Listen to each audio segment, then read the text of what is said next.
Hey everyone, this is Rocky from WeLearnChess.com. Just taking a quick break from work and got several projects I'm working on, so just clearing my mind for a minute, filling it with chess as opposed to work, and hopefully it won't make me think too hard right out of the opening here. Yeah, this is an interesting move order. I was thinking about doing a quick post on this where I used to play d6 here, but then I can go into sort of a better version of the fried liver because you've used up a move. So it's better to play bishop e7 first so that you can castle if he tries to do that.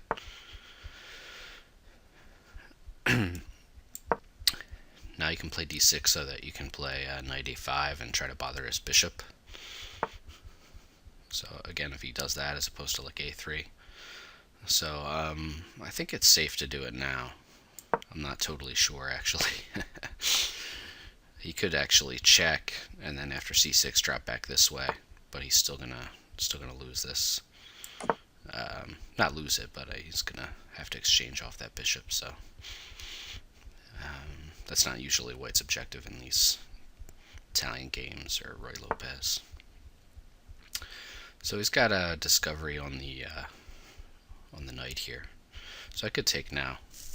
But where's he really going with the knight? Somewhere dangerous.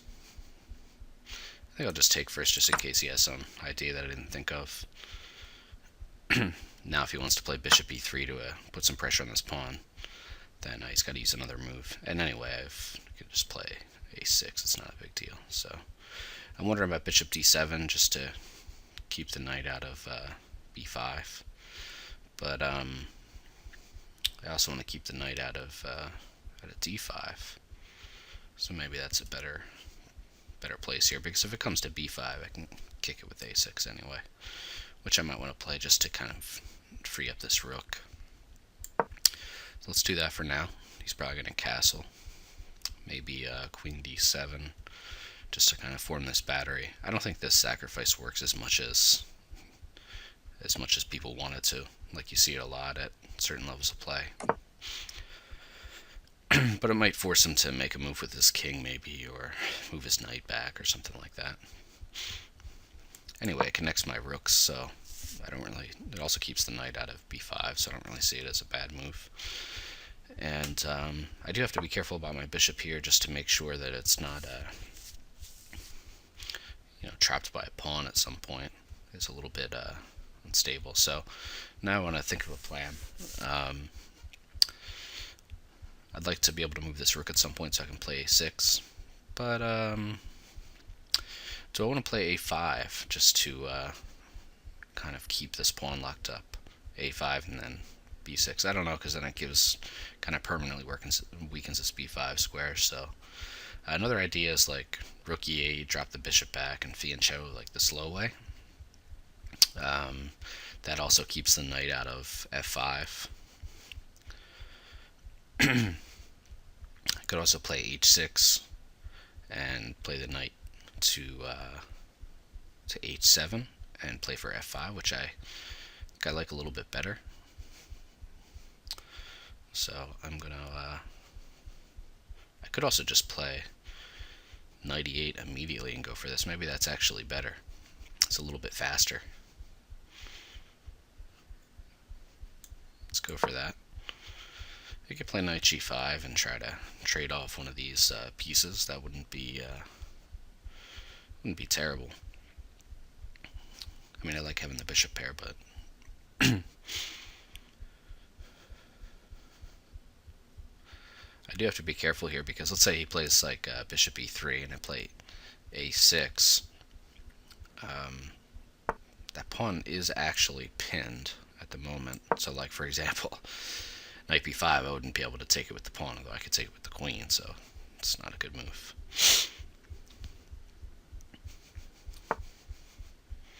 Yeah. So which bishop do I want to give him? So I want to give him this light square bishop and then just open up the f-file that way. That's one idea. Or do I want to take this and then after he takes, maybe play f6 to gain a tempo on the bishop and then f5? Might be interesting. Or do I just play f5 immediately? Takes, takes, takes. I'm still sort of crashing through there.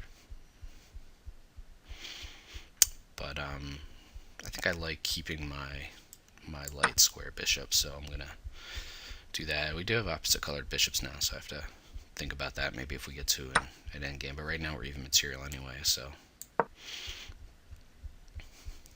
That knight was also a pretty good defender of the king side and also a potential attacker against my king side, so.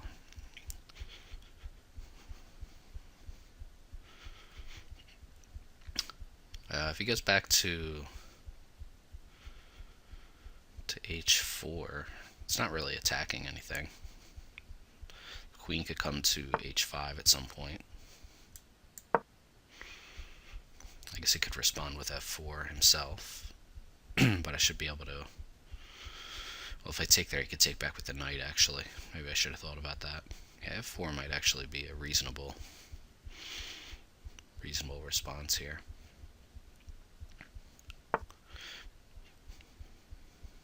Yeah. Let's make this, make his pieces move again.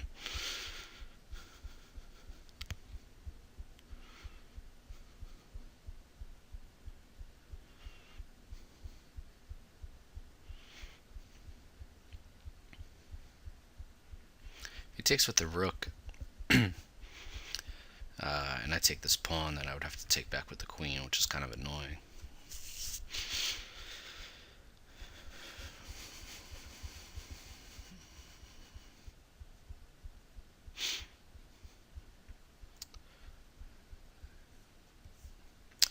But if he does move his knight over here, and I play something like d5 afterwards, is he going to move his knight over this annoying square? Probably, right?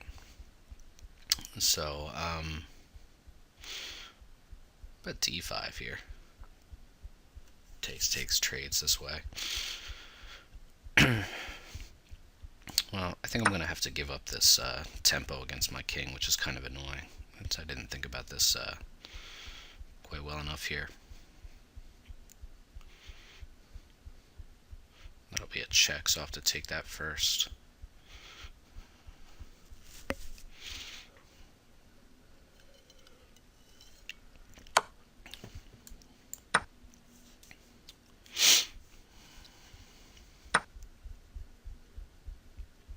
Okay, so now probably I want to get this bishop to a better square, but if I just put it on d5, he can just play c4. Although I guess that would weaken his pawns a little bit, but then he might be able to slowly advance them. He does have bishop g5, which is kind of annoying. He also has queen h5, so I should probably do something about that. I do have to waste a move to get my queen over. I could play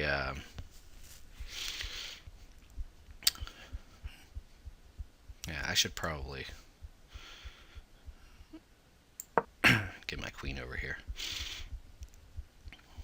Get my pieces back coordinated correctly.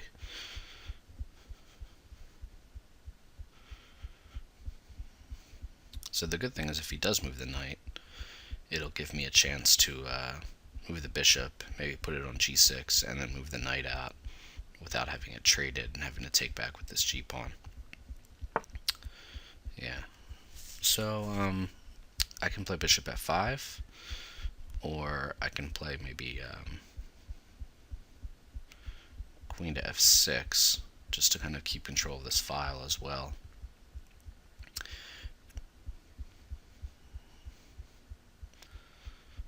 Either one sort of puts a damper on his mate threat ideas.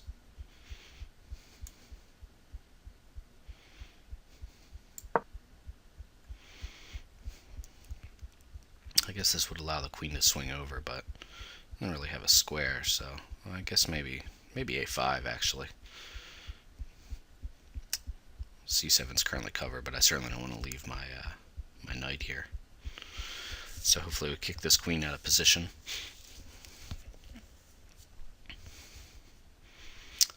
And he does have knight g5 after his queen moves to fork, so maybe my next move will be with the bishop just to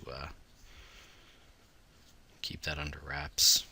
I guess he could retreat the queen back to like e2 so they can play rook f1 to get my queen off the f file. Okay.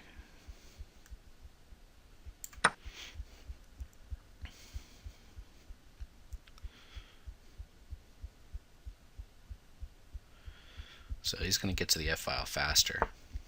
It's kind of annoying. Well, maybe I should think about this actually. Maybe I should keep his pieces out of this g5 square, because the knight coming over could be pretty annoying. And this gives me a chance to play bishop over. Maybe I should. Oh, actually, maybe I should. I don't want to put my pawns on light squares, but I was thinking t5 just to get this knight out of this really annoying post. It might be worth it. But then knight here. That's kind of annoying too. So maybe I can trade this bishop for this knight, which seems a little funny, and then we won't have opposite colored bishops, which is another thing, and that would also allow me to get my knight out, get my rook into play. So if he lets me, I think I'm actually going to trade this. Because right now my pieces are tied up. My own undoing here, putting my knight on e8.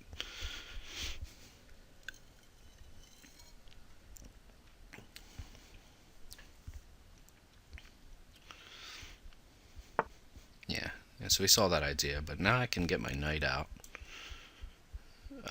Let's see, where's his knight going? Maybe over to c4. And then from c4, maybe to a5. That's kind of annoying, but I still have to get my pieces out. So let's do this before he puts his bishop on like d4 and doesn't let it get through. I also have knight d5 here. Rook e8.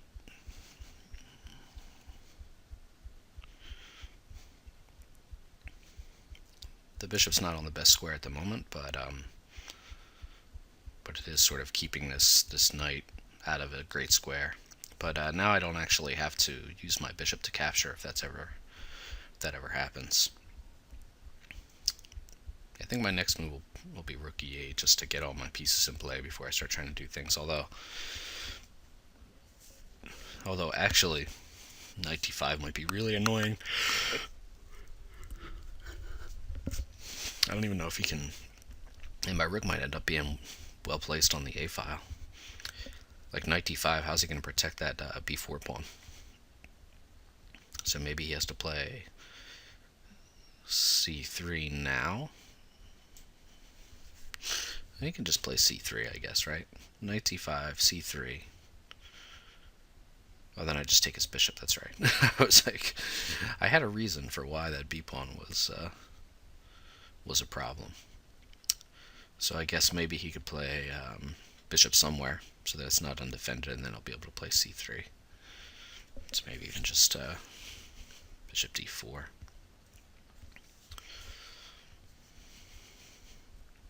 And then he will be able to play c3, although, yeah, I guess that is a good diagonal for the bishop if we can keep it. So he is thinking about his own plans here. He wants to come over. His bishop is protected now, which is interesting. Although I could kind of put his knight back on a funky square. I could also kick his knight first. And this b pawn would be the weak pawn. I don't know if I want to do this here. Let's see. That permanently weakens my a pawn. But I think I would win a pawn this way. And it would kind of put his knight out of commission if he decides to go over to the a file. It's also not on the square where I can attack my rook. So although it does weaken my a pawn, I'm going to probably get his b pawn that I can see. So then the a pawn eventually might be able to move a little bit. Okay, so now I can threaten to come in here. He can try to attack my a pawn, but I should be able to get some good threats here between rook e2 and then knight e3.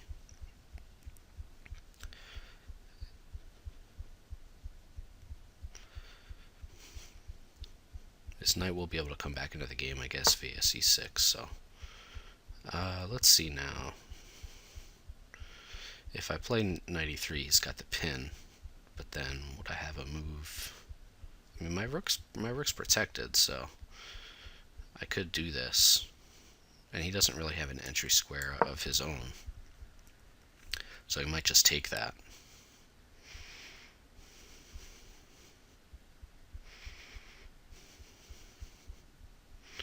If he doesn't take it, then I might be able to reroute the knight with like a f5 and then over to d4.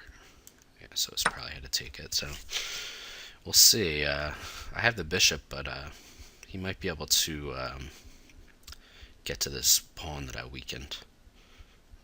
So we'll have to see here. I wonder.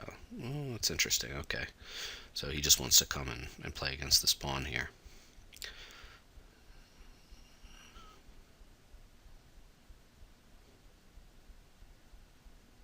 So I could play rook back, or I could play rook forward. Rook back just to get over here. I mean, he's got a check where he could win the bishop back if I get off this file. He's probably got ideas of knight b8 and then maybe moving the rook back and over. So if I play backwards to the 8th rank, then he might be able to get his rook over and just permanently have me sort of guarding this pawn. I don't think I want to do that. I think I want to go forward. If he plays the check and takes the bishop, then he can take the bishop.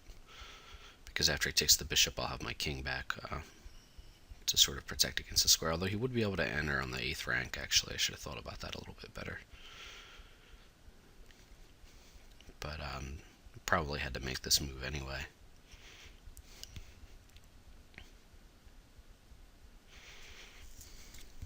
What am I thinking about? He can't play the check. Not until I move my rook anyway.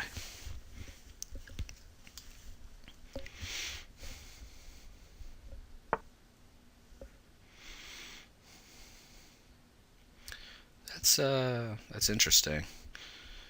I wonder if maybe I should move my king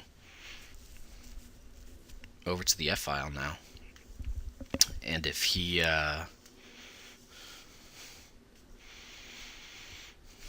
plays a check over, and I've got all the entry squares covered.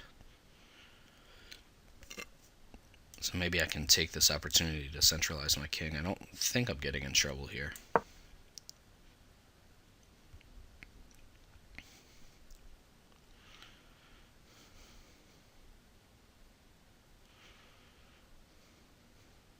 Just to slowly creep up on this knight and maybe force it backwards. Probably won't be able to do that, but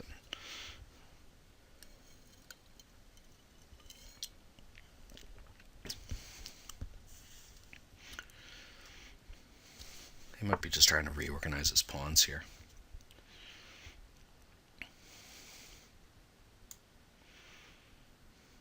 Just want to get onto a safe square here. Or can't be checked by the knight.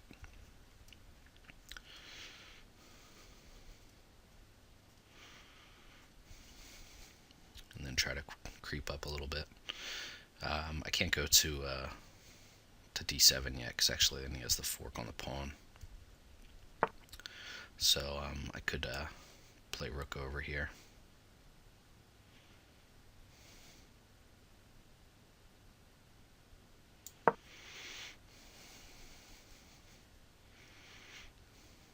Oh, actually I should have played over the a file, because he can just protect that pawn. So now if he checks, okay, so where is he thinking about going here? This would undouble his pawns, right? But it would also take care of one of my weak pawns.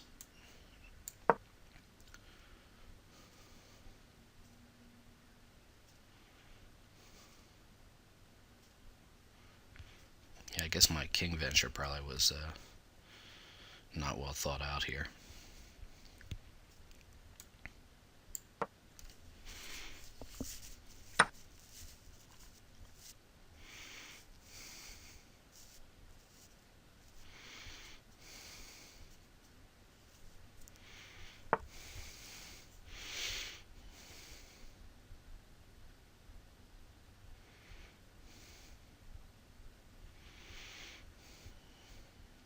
So he really is forking my pawns here. Although, if he goes and takes this g-pawn, is he able to get out? Not in one move, I don't think, right? So maybe I can... does he will have a check, actually. It's kind of annoying.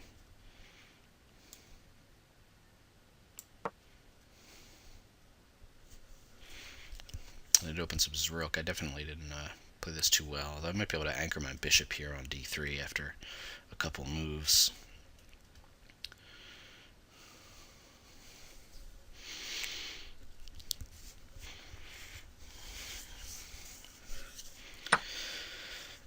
So I could play the rook check. Although rook check, I can fork, right? So that's actually probably a rook check, fork, and then he doesn't have a check with the knight. If he takes this g-pawn, king f7, I don't quite see how he's getting out. So he might have to move his rook over, maybe for a discovery first. And in that case, I could move the king. And, then potentially get the bishop to this good square here. He will probably be able to attack this a-pawn with a couple pieces, but I should be able to move it. Okay. So he saw that he was going to get trapped there. So let's box out the knight and keep an eye on my weak pawn here.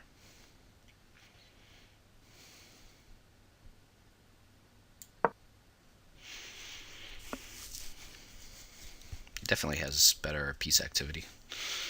That's for sure. I wonder if I can poke my rook on a2 and then advance this a-pawn. Trying to exploit the pin on his rook.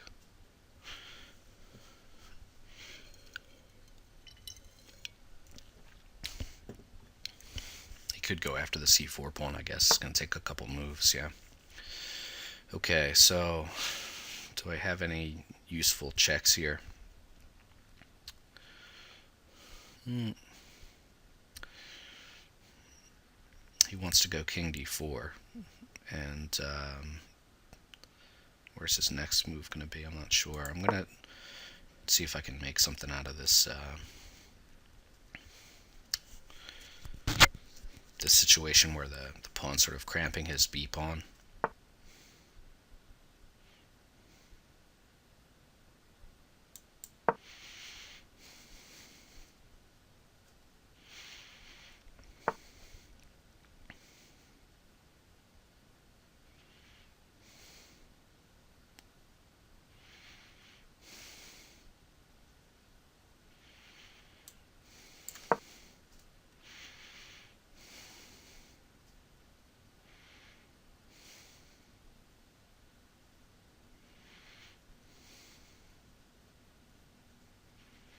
There's a creative plan there to block off the pawn with the knight. He might run into trouble if he takes the pawn, but maybe not. Let's see. King takes.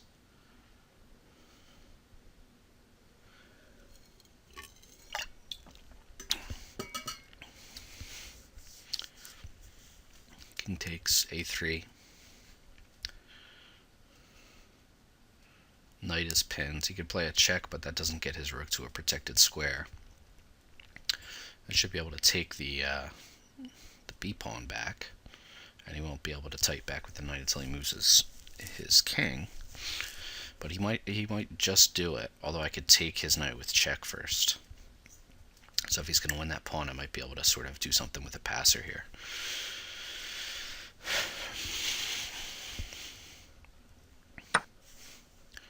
Okay. Let's see if I calculated this right here. King b3.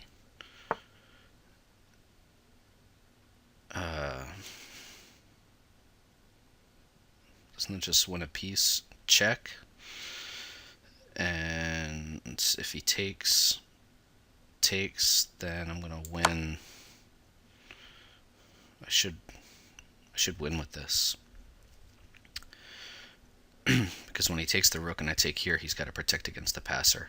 And he can't protect that and his knight at the same time. So that should be a win. He does have a check, actually. That's kind of annoying. Okay, so it should be just a winning endgame now, where at some point I'm going to be able to sack this bishop for the pawn, and then just take these pawns.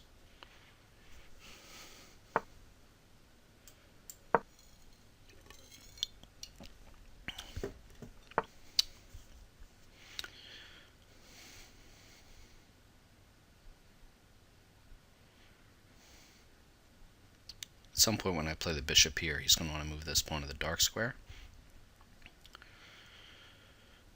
I should probably advance these pawns first anyway.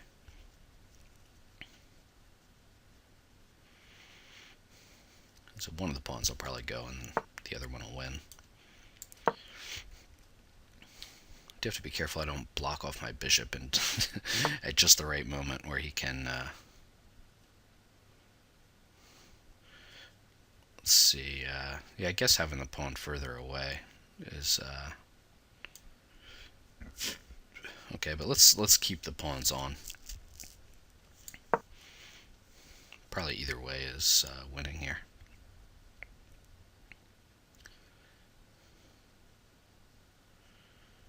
Actually, maybe taking was simpler now that I think about it.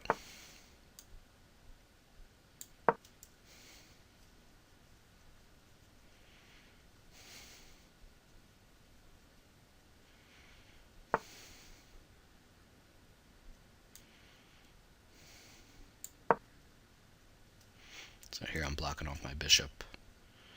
And I've got to get off the light square. Like if you were to play c5 now and I play here, that would actually be a blunder. So I'd have to play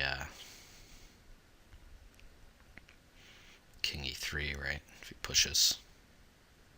Yeah. I don't have to take it right away, right? So if he plays c6, although if I take it, then it's just going to get his king over by one square. So he could try to move his king over, but I think I'm just in time to... yeah, I think I will take it just to avoid complications.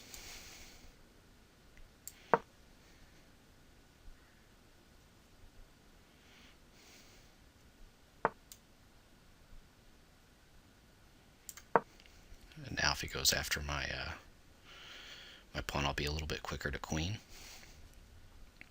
Though I definitely made this more complicated than necessary.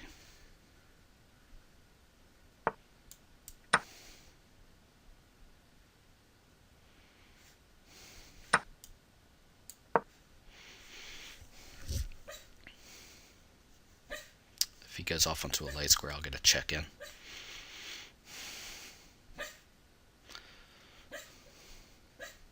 I should have taken that pawn. You can probably hear my dog in the background. He's having some kind of doggy nightmare, I guess, or what have you.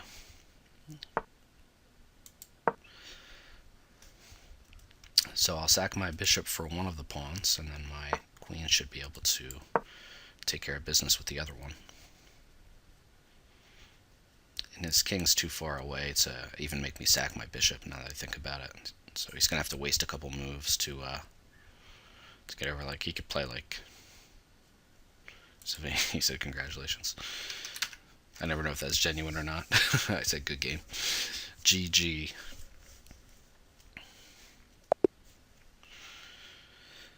Yeah, that was an interesting game. I made a couple slip-ups there in the commentary on the squares. I'm still not as good sometimes as I should. Oh, I got a chess game here. An invite. Oh, this is a game I started by accident. An online game. Okay, so let's see. I wanted to go to the game archive, and so I know some of this is getting cut off here. I have to think of a better solution for how I'm recording this, but I'll just put the computer analysis in. and we can take a look at it when it comes through. I'll put this on pause for now. Okay, so actually, I just pulled this up here. I downloaded the PGN and pulled it up in Stockfish, but I haven't looked at it with the computer yet. I'm still waiting for the chess.com computer analysis to come through. But I want to see, sort of as an exercise for myself, and maybe you guys can do this as well with me while you're watching, is to see if we can make an improvement here. I'm going to look on my side just because I'm more interested first to see if I can improve my, what I did here, because I face this, frequently enough with black. So up to here, I feel like this is fine. This here he does before he castles. I guess that maybe is a little more flexible for him. His knight's already on c3, so I guess the pin's a little bit more annoying when your knight's already on c3, because you can't just bring the knight over to d2 in one move. I mean, it's not like the end of the world to pin, but it's probably not what you want to have to play against. So I guess maybe that's what white has to choose between. Does he want to prevent the pin right away, or does he want to keep the bishop? I would probably try to keep the bishop. I mean, worst case scenario, you can always play h3 and g4. I mean, it's kind of weakening, but I've had people play that against me with pretty good success, and it also makes it really hard for black to play f5. So, which is one of the freeing pawn breaks that black has. So I think this is an okay plan. I think at some point I should have played h6, and maybe this is actually kind of an interesting idea. Instead of playing knight e8, was to play h6 and keep some pieces out. So let's see that. Here I don't think I necessarily had to take this right away. Like, maybe I could have made him play something else first, but I don't like usually letting myself open to discoveries, because I feel like sometimes I miss something. I just wanted to keep my rook connected here, so there wasn't any funny business going on ever on the A file. But maybe bishop d7 had its points, just to keep this off a square where it could be attacked by knight g5. Maybe that's a reason to even play h6 first. That would be interesting to see if at some point h6 is a recommended move by the computer. So that way I could at least keep my bishop pair. And here I think is where I played. Oh no, I connected my rooks first. Maybe that also is an unnecessary move. I mean, I'm not really going to sacrifice on h3, at least unless something really tasty comes up, but I don't think so. So maybe I could have moved my knight immediately and tried to play for a really quick f5. That would allow his knight into d5. So maybe we could see something like if I had played here, and he doesn't have to play this, but let's just say he did. He could take my dark square bishop here, which he probably would. There's no pin here, so that, like, this is another reason that you have to be careful sometimes about the pins, because you can imagine, like, that would be an annoying pin if this rook wasn't protected, but it's protected, so an annoying exploitation of the pin. But anyway, so if this happens, I don't mind this too much. I mean, I've got a lot of weak squares covered. He could still come in here with this. That's just yet another reason to have this bishop on d7. So I'm just kind of wasting a move here. And he's getting like a tempo to get another piece in. And I'm going to end up playing h6 anyway, but now he's got pieces in here, which is something that I don't want to allow. As I was just thinking to put it on e6 because I didn't really want a knight coming here. I mean, I could have always taken it before, but I knew at some point I was going to move this knight. So I figured having this bishop on e6 I would just be able to take that. But I always had c6, and maybe that's where my sort of failure was, where, let's say back here, if I had played here, he probably wouldn't play the knight here right away, but let's say he castles, and just for the sake of argument, let's say I'm not playing h6 and I'm doing this, he could come in here. It's a little bit annoying, but I always have c6, and I don't mind losing the dark square bishop quite as much, because although he has a dark squared bishop, And I guess he would be able to put some pressure on this weakened d6 pawn. I have a couple central pawns on dark squares, so at least at the moment, I have sort of the better of my two bishops, and I am planning to play f5, so this bishop comes in useful to help support that. So then, maybe he could play something where, well, probably g5 is probably better because it's less passive and does a couple things at once. Although I could just do this, and this actually probably would be a mistake now that I think about it, because now when he plays back and I play here, he can't play f4 in response. So maybe he should play knight back here. I'm not sure. And then he'll be able to respond this way, which is usually an interesting response, like these f-pawn pushes, where if you can push your own and you're not obviously falling into some tactic or losing a pawn or destroying your structure or something.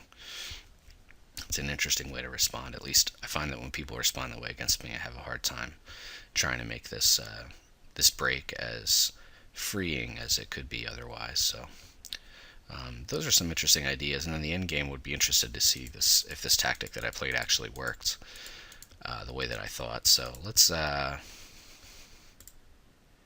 go back here and let's turn on the engine here and see, or maybe we can see if the chess.com analysis is on here. I don't know if I can. Yeah, it's not ready yet anyway, and I know that's off center, so let's go back to here. Okay, so let's turn on the analysis, and we'll put here on the bottom. I kind of smushed the window a little bit so that I could. Okay.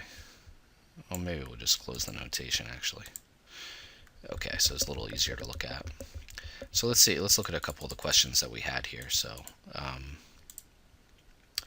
knight a5 is the computer's recommended move with almost a drawing evaluation. A few moves actually, so that means white probably didn't put as much pressure on me as he could have. Just castling's correct, and now the knight taking is actually the recommended move. Let's see if I did something else here. This second recommended move is just like a6 or something like that. And it looks like the computer is not really responding with a tactic anyway, but this is just sort of the safer option. Yeah, h6 is already up there in recommendations, and I can understand why. He's got pieces that can come here. And if you play h6 first, you can just safely move your bishop here without it getting bothered at all by the knight. And I guess, white should probably castle first before he does anything, so I guess it's not going to happen on this move, but probably real soon. Now, c5 is interesting, and I didn't consider c5 at all. A lot of times in these Roy Lopez and Italian games, this is an Italian game, but even happens even maybe more in the Roy Lopez, where you play knight a5 and then you play c5, and then you have a place to drop your knight back, and you've also sort of advanced your center pawn, so it makes it harder for white to play d4 and get this really nice center, which puts some pressure on some squares here and sometimes creates some favorable breaks. And it's hard to really unbreak that as black in a favorable way. At least I've had trouble with that. But c5, I've also run into trouble where I just really put a huge hole on the d5 square, so I'm not such a huge fan of c5 in these structures. So now the computer is moving into c6, where you just keep an eye on this d6 square. I kind of like that. So c6 would have been interesting to play early, just to keep pieces out of the middle. But okay, so yeah, this queen move, it looks like it was just probably a waste of a move, so white could have already responded with d4, which is interesting. Queen e2, I think just getting behind these center pawns is the idea, and trying to play for building a stronger center. So that I gave him an opportunity to do that pretty quickly here. So, okay, well, anyway, I did play this, so let's put it on the board. And, yeah, this wasn't really a threat. I mean, I think at a certain level, people like to play the sacrifice a lot, so then people defend against it, but it wasn't working at all there. I mean, I wasn't even considering it. It is a little tricky to be honest. But okay, but yeah, so here already he could have played knight g5, which is just annoying.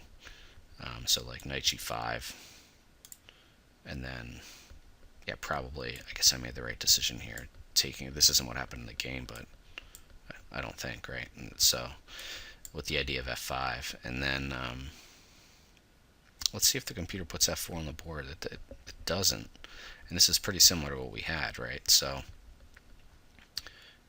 just taking here. And something like this, I mean, I don't totally see where the evaluation's coming from here. g4 is interesting, pushing the bishop back, but at least I feel like a little more free here than I did in the game, that's for sure. So maybe what I did in the game's even worse. Let's see here. So okay, so he played bishop here just to attack this pawn. So I mean, it is easy to overlook it as black, so you have to be careful. And actually the computer wants to just let him take, which is kind of funny. Just play f5 because I'm set up for it, and this would be interesting here. So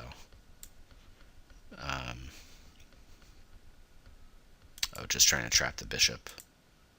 Yeah, and I guess it would be even worse if the rook was gone, so that's probably why the bishop takes first. But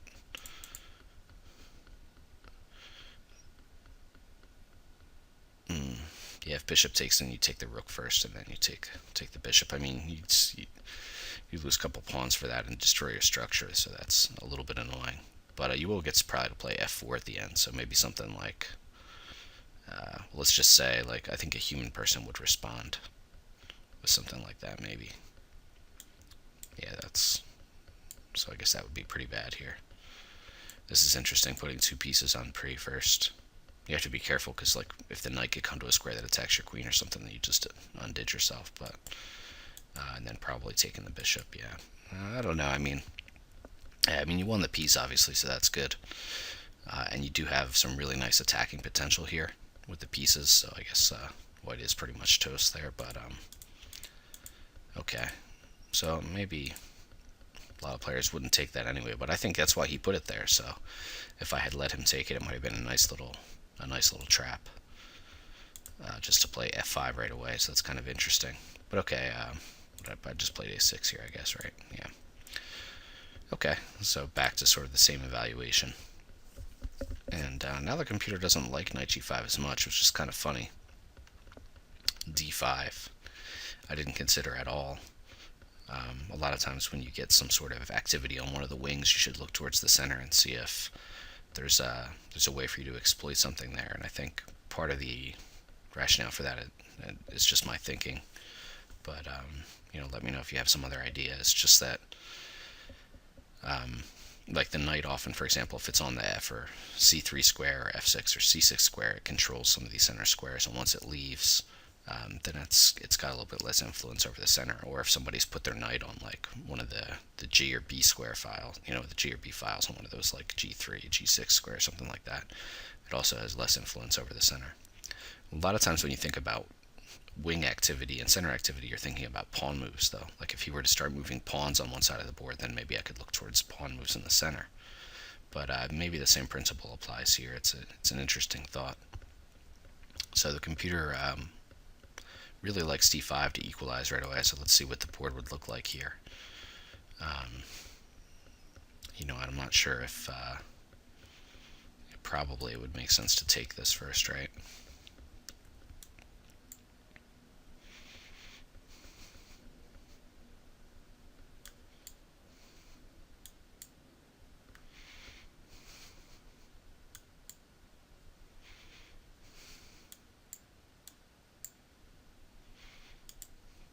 Just shoring up your pawn here and winning a tempo on the bishop. The light squares are a little bit weak, but he doesn't have a light square bishop. The knight's going to come out to a nice central square here, probably.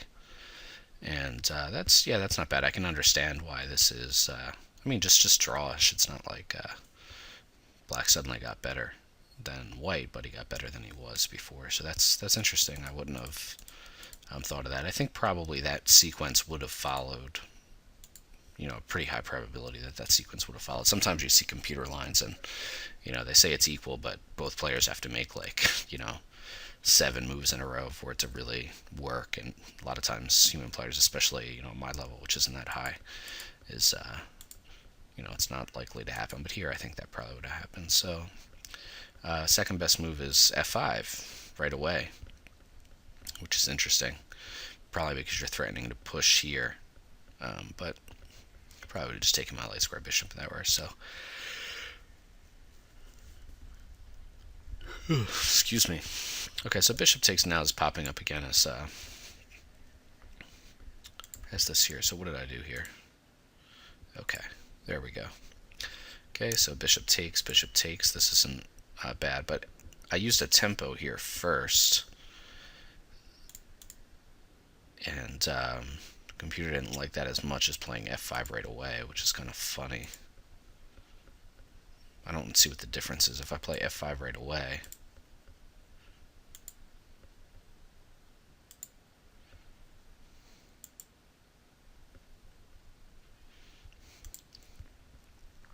Maybe the computer wants to be able to play 8-6 or something. But I mean, the f-pawn's gone anyway, so I don't really see the difference here. So we kind of get this position. Let's look back and see what's the difference here.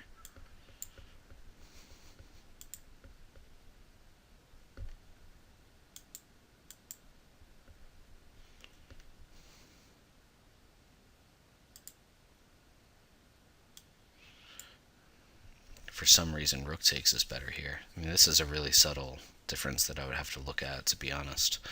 I don't quite follow that. So if you have some thoughts about that, please share them.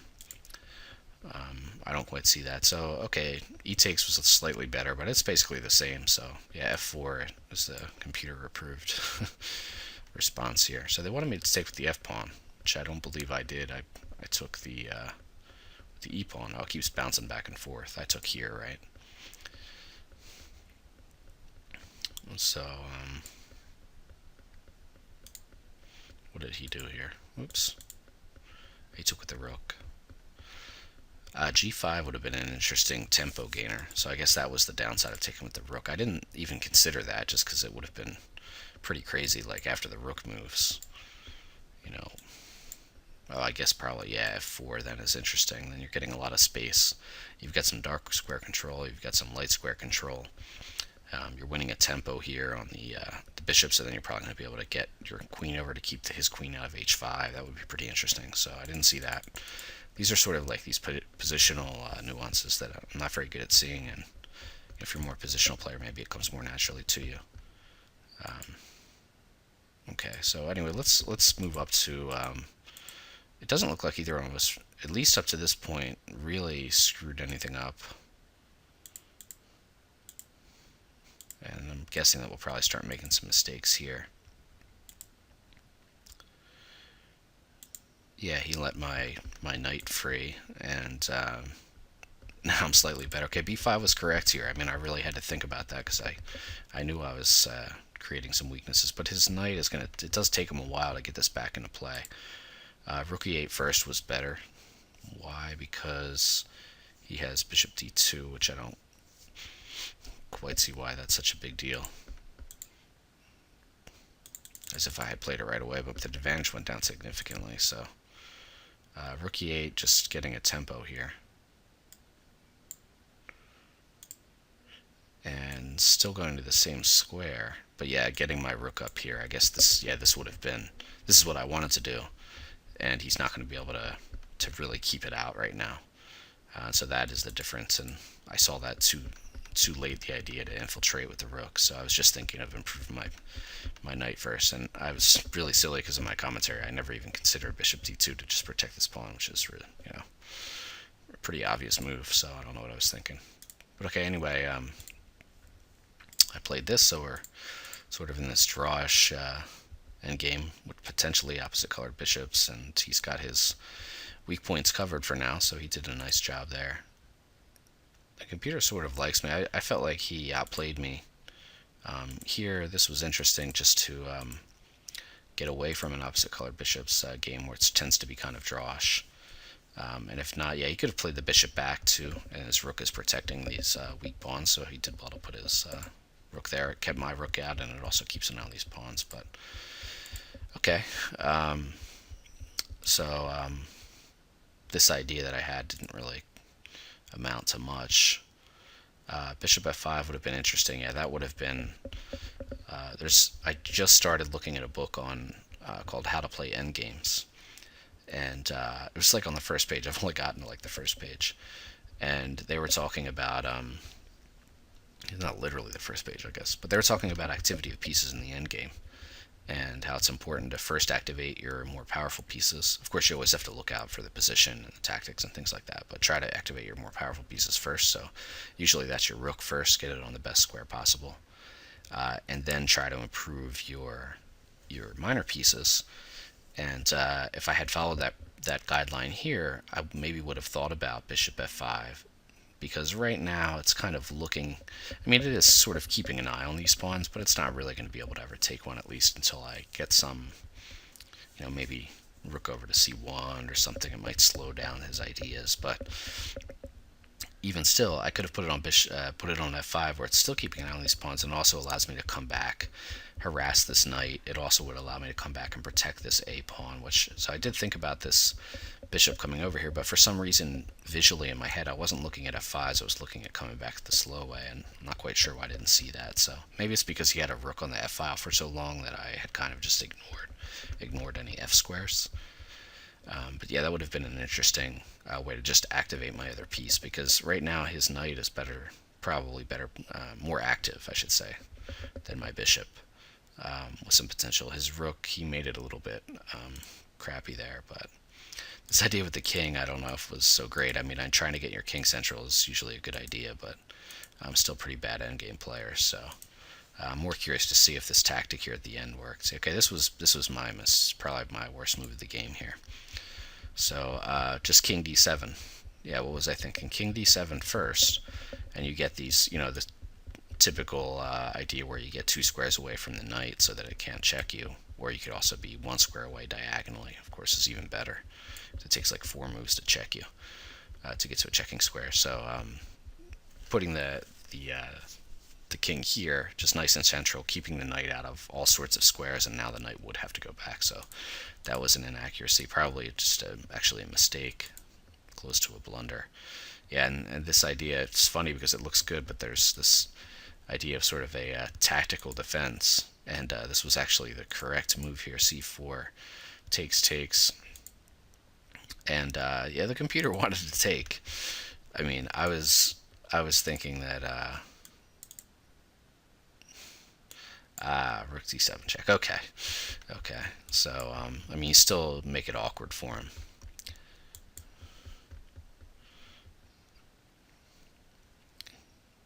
Yeah, and then still maybe trying to create something here that's going to be really hard to do. So yeah, I didn't think about the horizontal check. That would have been nice, and a way for him to take this pawn. But it looked like it was tactically protected, and he seemed to look at it the same way that I did, because he went back. Okay, so this was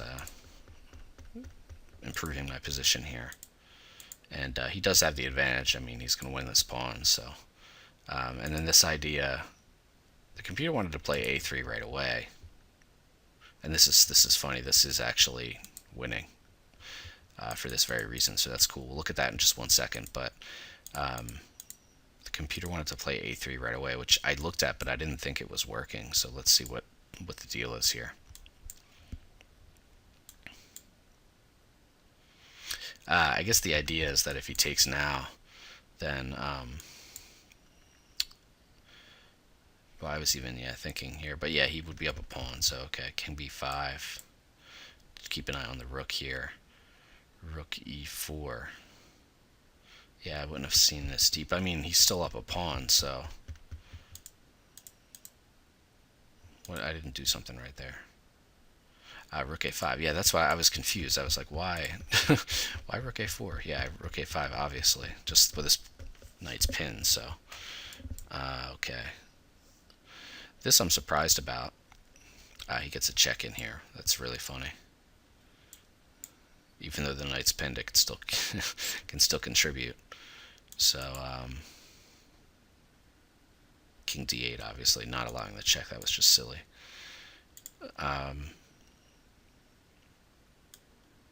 Okay. Okay, so the whole idea here, I guess, was to try to maybe win a pawn, maybe on the other side of the board. Yeah, that's funny. I mean, that's really deep, deep analysis. But he's still going to have this passer, so he's better, and it would be really, really tricky to defend that. So I went for this sort of slower, and this actually, yeah, knight b4. I didn't think about that at all. He was just so intent on winning the pawn, and I was so intent on. I had just assumed he was going to win the pawn that neither one of us looked at this move, and this would have been, I would have just had to retreat, and then, he can't take the pawn right away. But yeah, he can even kick this rook further. Yeah, that would have been an unfortunate forced retreat of the rook away from this whole plan. So he didn't see that, and that means that my idea was not well thought out. But once we got to the position where I thought we were going to get, then it was it was well thought out in that sense. And a3 is the correct move here, and the tactic works. So yeah, he probably thought he was getting out of it, but yeah, here he can't protect against both. I mean, even if he plays a check, whoops. Yeah, his knight's still pinned. So yeah, if he wants to save his knight, then I just queen right away, obviously. So that was a fun little tactic in the endgame, and I just posted this previous post on tactics in the endgame. So it was kind of a fun addition, follow up to that, if you will. So okay, so in the game, it still was a little bit tricky. So of course he took this and then took his knight, and then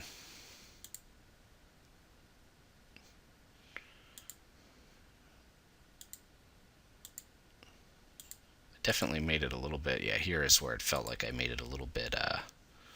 I should have just kept going with the king, right? Yeah, maybe force. It's a little bit harder to move up your king when he's got two pawns together. So if I had just played here first, which I thought about, I don't know why I didn't do that. And then now you have a route to go up with your king very quickly.